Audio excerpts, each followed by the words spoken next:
प्रकार मंत्री अपनी पुत्री को कहानी सुनाना शुरू करता है। एक बड़ा व्यापारी था जिसके गांव में बहुत से घर और कारखाने थे जिनमें तरह तरह के पशु रहते थे। एक दिन वह अपने परिवार सहित कारखानों को देखने के लिए गांव गया। उसने अपनी पशुशाला भी देखी जहां एक गधा और एक बैल बंधे हुए थे। उसने देखा कि वे दोनों आपस में वार्तालाप कर रहे हैं। वह व्यापारी पशु पक्षियों की बोली समझता था। वह चुपचाप खड़ा होकर दोनों की बातें सुनने लगा। बैल ने गधे से कहा, तू बड़ा ही भाग्यशाली है, सदैव सुखपूर्वक रहता है। मालिक हमेशा तेरा ख्याल रखता है। तेरी रोज मलाई दलाई होती है, खाने को दोनों समय जौ और पीने के लिए साफ पानी मिलता है। इतने आदर सत्कार के बाद भी तुझसे केवल ये काम लिया जाता है कि कभी काम पड़ने पर मालिक तेरी पीठ पर बैठकर कुछ दूर चला जाता है। तुझे दाने घास की कभी कमी नहीं होती और तू जितना भाग्यवान है, मैं उतना ही अभागा हूँ। मैं सवेरा होते ही पीठ पर हल लाद कर जाता हूँ। वहाँ दिन भर मुझे हल में जोत कर चलाते हैं। हल वहाँ मुझ पर बराबर चाबुक चलाता रहता है। उसके चाबुकों की मार से पीठ और जुए से मेरे कंधे छिल गए हैं। सुबह से शाम तक ऐसा कठिन काम लेने के बाद भी ये लोग मेरे आगे सूखा और सड़ा भूसा डालते हैं जो मुझसे खाया नहीं जाता। रात भर मैं भूखा प्यासा अपने गोबर और मूत्र में पड़ा रहता हूँ और तेरी सुख सुविधा पर ईर्ष्या किया करता हूँ।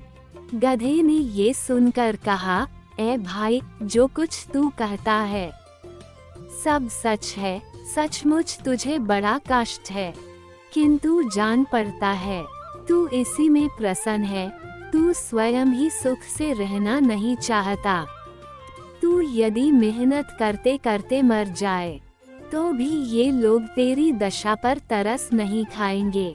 अतः तू एक काम कर, फिर वे तुझसे इतनी मेहनत नहीं लिया करेंगे और तू सुख से रहेगा। बैल ने पूछा कि ऐसा कौन सा उपाय हो सकता है। गधे ने कहा, तू अपने को रोगी दिखा, एक शाम का दाना भूसा न खा और अपने स्थान पर चुपचाप लेट जा। बैल को ये सुझाव बड़ा अच्छा लगा। उसने गधे की बात सुनकर कहा, मैं ऐसा ही करूँगा। तूने मुझे बड़ा अच्छा उपाय बताया है। भगवान तुझे प्रसन्न रखें। दूसरे दिन प्रातःकाल हलवाहा जब पशुशाला में ये सोच कर गया कि रोज की तरह बैल को खेत जोतने के लिए ले जाए, तो उसने देखा कि रात की लगाई सानी ज्यों की त्यों रखी है और बैल धरती पर पड़ा हाँफ रहा है। उसकी आंखें बंद हैं और उसका पेट फूला हुआ है। हलवाही ने समझा कि बैल बीमार हो गया है और यह सोचकर उसे हल में न जोता। उसने व्यापारी को बैल के बीमारी की सूचना दी। व्यापारी यह सुनकर जान गया कि बैल ने गधे की शिक्षा पर कार्य करके स्वयं को रोगी दिखाया है। अतएव उसने हलवाहे से कहा कि आज गधे को हल में जोत दो। इसलिए हलवाहे ने गधे को हल में जोतकर उससे सारे दिन काम लिया। गधे को खेत जोतने का अभ्यास नहीं था। वह बहुत थक गया और उसके हाथ पांव ठंडे होने लगे। शारीरिक श्रम के अतिरिक्त सारे दिन उस पर इतनी मार पड़ी थी कि संध्या को घर लौटते समय उसके पांव भी ठीक से नहीं पड़ रहे थे। इधर बैल दिन भर बड़े आराम से रहा। वह नांद की सारी सानी खा गया और गधे को दुआएं देता रहा। जब गधा गिरता पड़ता खेत से आया तो बैल ने कहा कि भाई, तुम्हारे उपदेश के कारण मुझे बड़ा सुख मिला।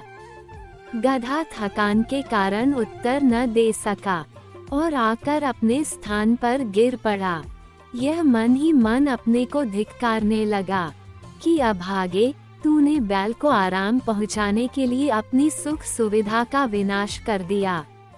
मंत्री ने इतनी कथा कहकर कहा, बेटी, तू इस समय बड़ी सुख सुविधा में रहती है। तू क्यों चाहती है कि गधे के समान स्वयं को कष्ट में डाले? शहरजाद अपने पिता की बात सुनकर बोली, इस कहानी से मैं अपनी जिद नहीं छोड़ती।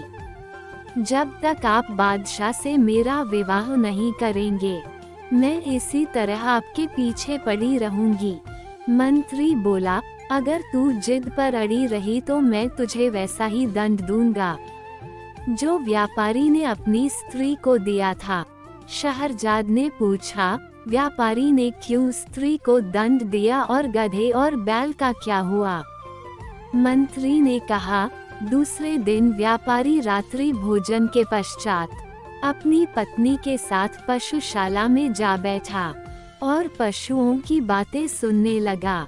गधे ने बैल से पूछा, सुबह हलवाहा तुम्हारे लिए दाना घास लाएगा, तो तुम क्या करोगे?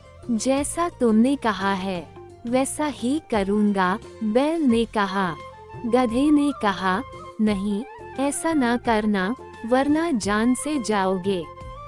शाम को लौटते समय मैंने सुना कि हमारा स्वामी अपने रसोइये से कह रहा था कि कल कसाई और चमार को बुला लाना और बैल जो बीमार हो गया है उसका मांस और खाल बेच डालना।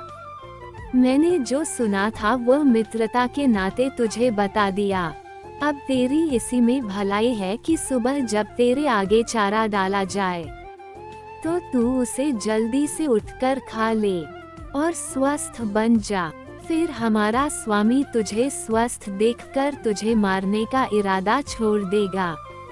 ये बात सुनकर बैल भयभीत होकर बोला, भाई, ईश्वर तुझे सदा सुखी रखे। तेरे कारण मेरे प्राण बच गए। अब मैं वही करूँगा जैसा तूने कहा है। कहानी का अगला भाग सुनने के लिए कृपया हमारे चैनल पर बने रहे। अगर आप हमारे चैनल पर नए हैं तो कृपया हमारे चैनल को सब्सक्राइब जरूर करें।